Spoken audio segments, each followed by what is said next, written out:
د کورنیو چارو وزارت په تشکیلاتو کې د یو لړ ټاکنو په هکله د عالی قدر امیر المؤمنین حفظه الله تعالی و رعاه حکم.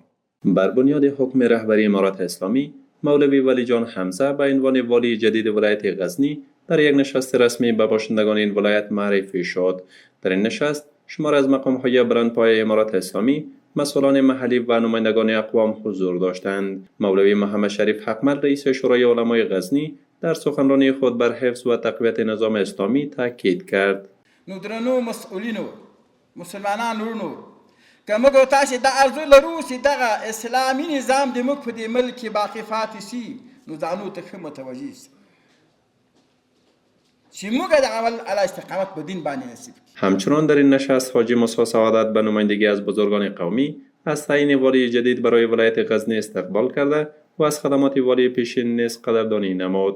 ولسوالۍ مو شل کلن انقلاب ډېرې ځپلي، په دې اساس دي ښه توجه ورته غواړو چې خدمت ورته وشي. شل کلن انقلاب موږ ته له جګړو ماشي وه، له بمونو له موره ماشي وه، له وحشته ماشي وه، بل هېڅ هم نه راوړي. لکه څنګه چې موږ د غرب له اشغال خلاص کړو، په همدې شان توقع و تقاضا مو درته دا ده چې د بیاسازۍ په برخه کې هم ولس ته همدغه رقم خدمت وکړي لکه څنګه چې موږ شل کلن انقلاب کې ورته وکړو. قابل یادآوری است که تعیین والی جدید برای ولایت غزنی در حال صورت می‌گیرد که باشندگان این ولایت از تأمین امنیت پس از حاکمیت امارت اسلامی ابراز رضایت می‌کنند، اما در بخش بازسازی و پروژه‌های عمرانی خواهان توجه بیشتر مسئولان هستند.